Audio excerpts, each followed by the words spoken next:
Hey guys, welcome back. I think we keep our promise as we come back here within a week and a half. Okay, we didn't make the week mark, but we did make it back as a week and a half.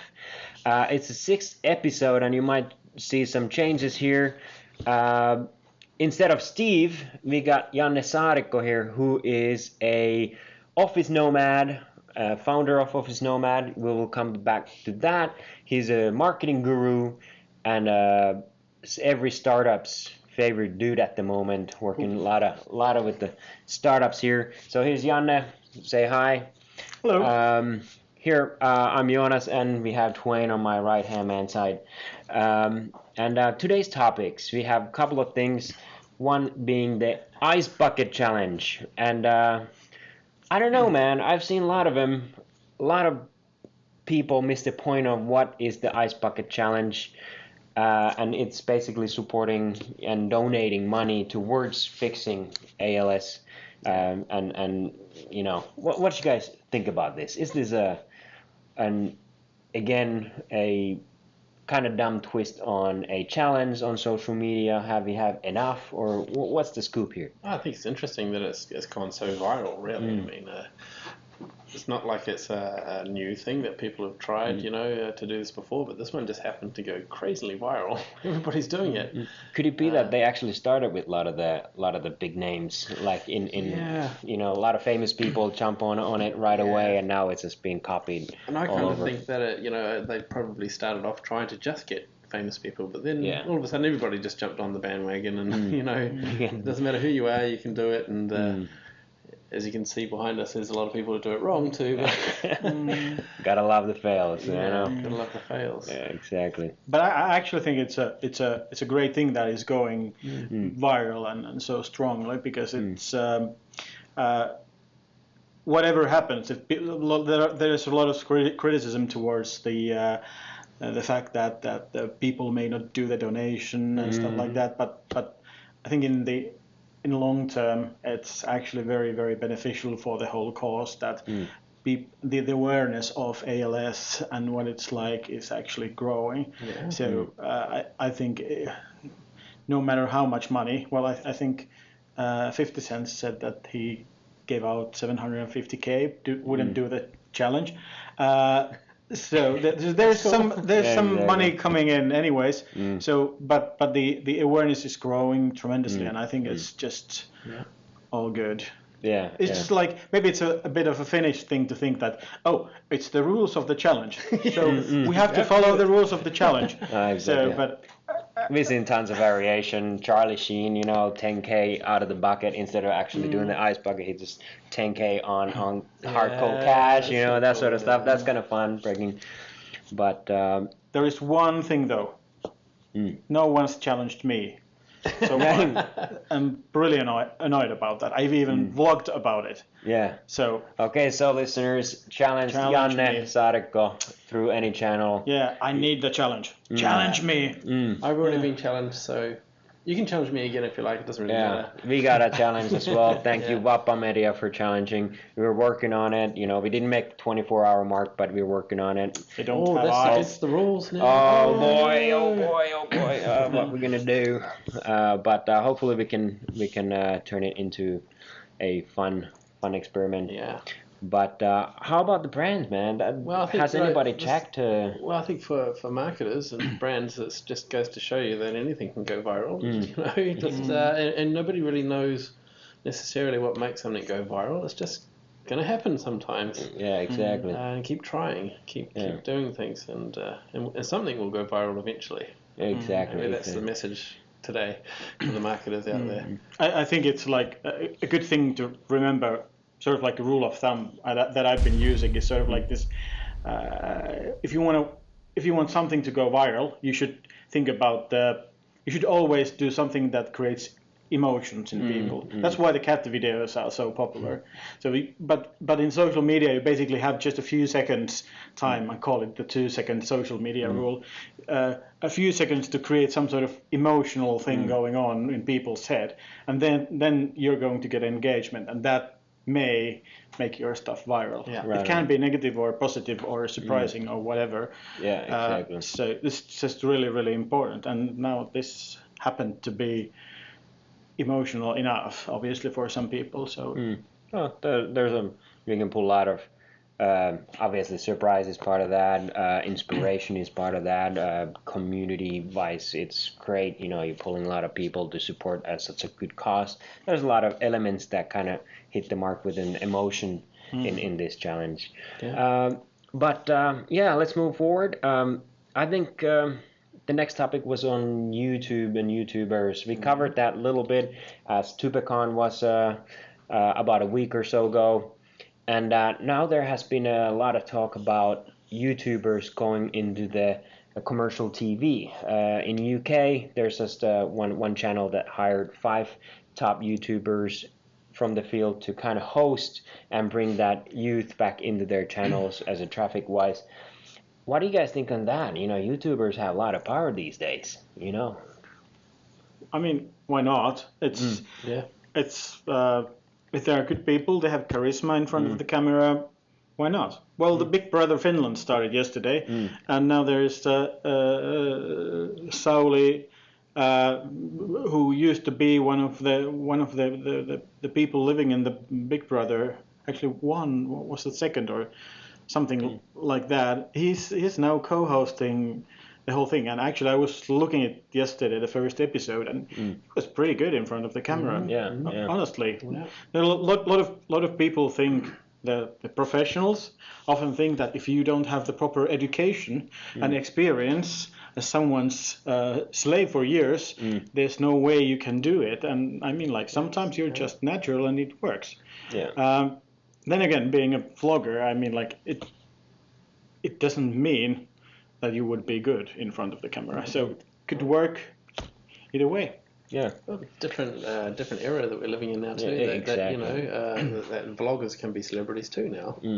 And if you'd gone back maybe even 5 years ago, this wouldn't happen. But now it's totally possible to be really famous on YouTube and have nothing to do with TV or radio or anything like that. Well, and if I use YouTube quite a bit, and just out of curiosity, I have a lot of channels I follow, and I see a lot of technical channels that actually beat the regular channels as a production wise. They do a beautiful stuff.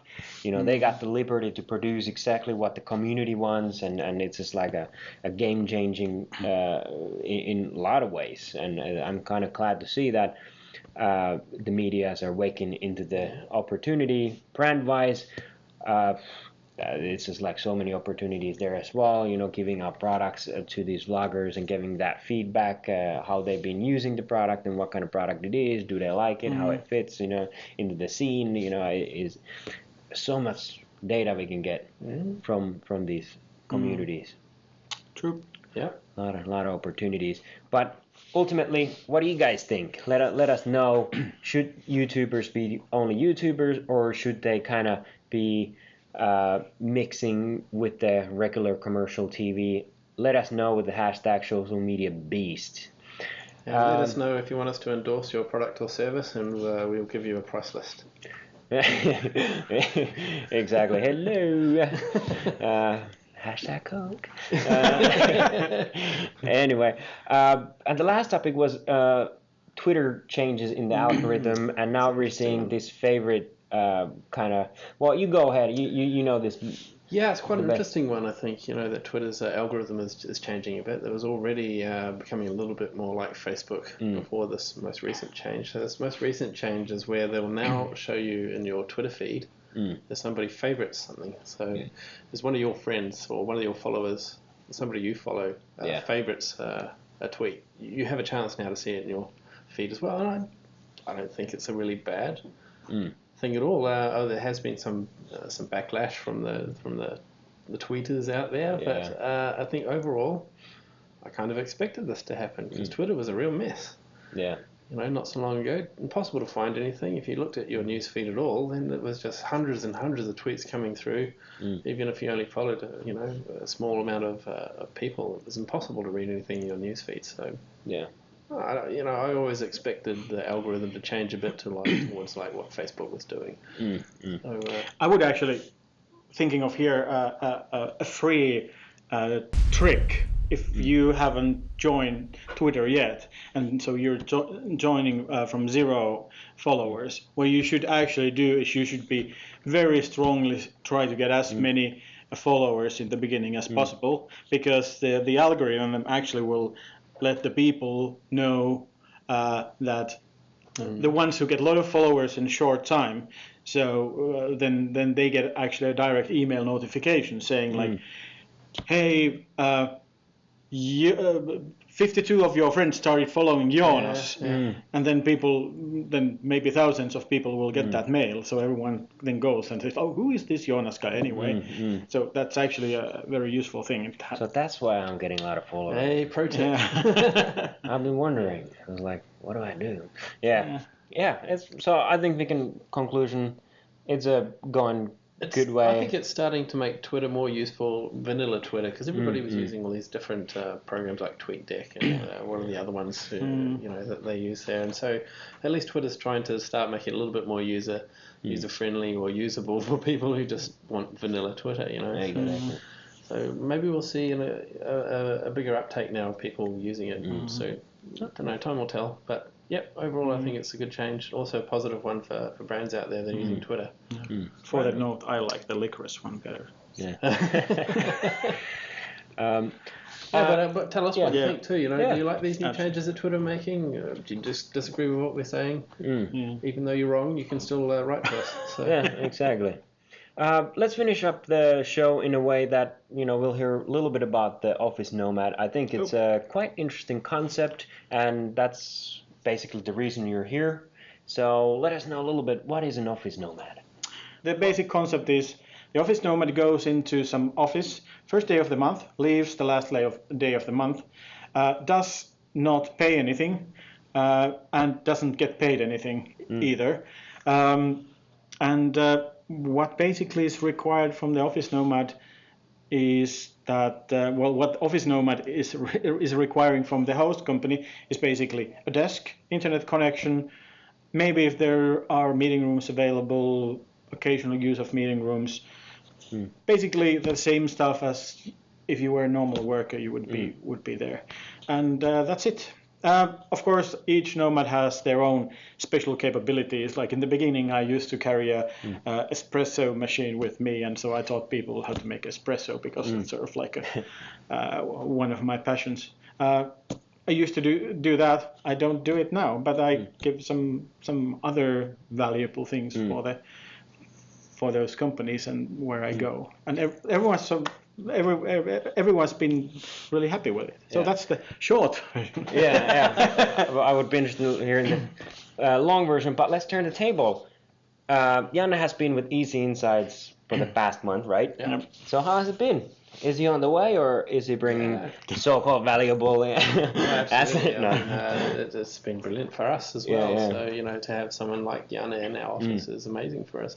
Can't really overstate that. It's fantastic, So, there's a mutual benefit as far as really well, accommodating somebody with a different background. It's been so successfll that we're having another one come in September. We'll announce that a little later who that's going to be, but maybe we'll see. He or she. He or she. I don't know who is this person. I meant to say see. Maybe we'll see this person in the show later on. Quite possibly, yes. Negotiable. Yes. Are you gonna guess who he or she give might us your be? best guesses. And earn and points. we win 10 points. 10 points? 12 points. 12 points. We get 12 points. Yeah. This is a hard one, so we get extra points. Give you 12 points. And that person, you're not allowed to take part into this competition if you happen to be watching this. Yeah. Okay, I think it's a wrap on this segment. Please let us know some topics. Please let us know some feedback. And actually, one more thing. We opened up a YouTube channel called Social Media Beast. Go and follow it, subscribe it, so you can get the newest stuff in your mailbox, right when it happens. So when we publish this, it's in your mailbox, and you are in the first to see it, which is awesome. But yeah, it's a wrap from this. Hopefully we see you next week. And if not, then It's our fault. Yeah. And we'll cry a bit, but we'll get through it. Yeah. We'll dry our eyes and get back on. I won't, and I won't be here next week, so don't worry. Yeah. Steve's coming back. All right. Anyway. Thanks, guys. Bye. All right. Bye. Thank you. Bye.